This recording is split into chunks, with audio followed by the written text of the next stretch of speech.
Hello, my name is Natalie Vance. I'm a physical therapist at Cressman Neurological Rehab, part of the Norton Neuroscience Institute. And today we're going to be talking about exercise and the benefits of exercise with Parkinson's disease.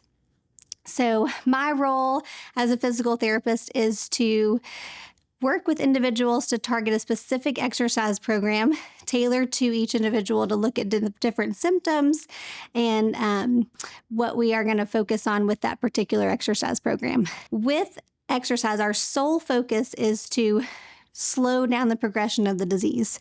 So what we're looking to do is bypass a different area of the brain that's affected by Parkinson's, the basal ganglia. We're looking to bypass that area and utilize a different part of the motor cortex with exercise and repetitive training in order to slow down the progression. With exercise and with physical therapy, we're looking to target the 4 cardinal signs of Parkinson's. And those 4 signs are tremor, bradykinesia, rigidity, and postural instability. Exercise specifically can help with bradykinesia, which is the slowness and stiffness of movement, rigidity, which is more of the stiffness in the muscles and the flexibility, postural instability, which is balance issues. Tremor is a harder thing to treat with exercise, but it can reduce as someone becomes more active. But medication is typically what's used to treat the tremor. Overall, when we're looking at developing an exercise program, we want to kind of base it on function. So what we know about Parkinson's is that getting in and out of a chair can be difficult, walking, getting in and out of bed, getting up and down from the floor. So we call those functional tasks, and those functional tasks can become harder over time.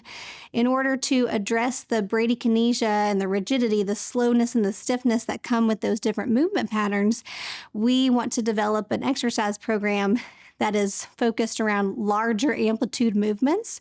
So focusing on exaggerating a movement pattern, making those movements bigger in order to make them easier and more efficient over time.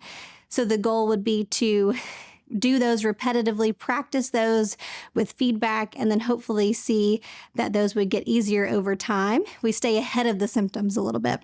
With balance training, we're looking to reduce falls.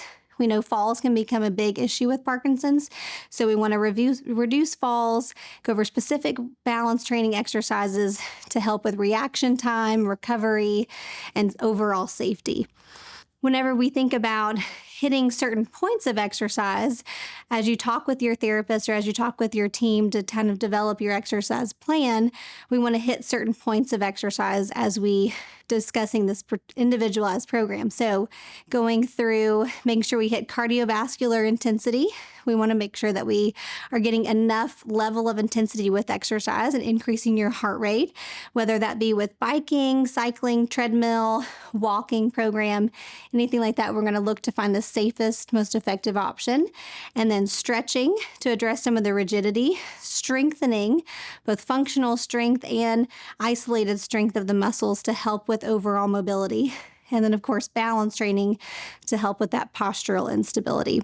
As far as going through a physical therapy evaluation, you can discuss with your therapist on a consultation to target which symptoms are affecting your mobility the most and how we can come up with a plan to work on those specific exercises that are going to be more tailored to you as an individual. And also encompassing some of the other symptoms of Parkinson's with occupational therapy. They can work on tremor reduction techniques, activities of daily living, kind of and help incorporate that into your exercise program as well. Speech therapy looks at voice, swallowing difficulty, memory, cognitive strategies. So we're looking at incorporating the whole comprehensive team to develop your specific exercise program.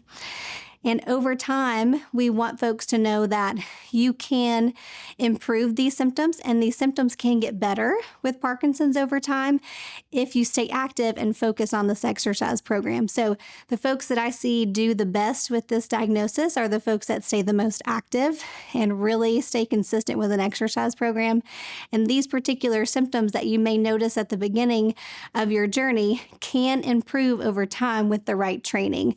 Now, we can't stop the disease progression to completely, but we can help slow it down, and we can help improve your overall mobility and function with exercise and with the motivation to continue these exercises as you go through this journey.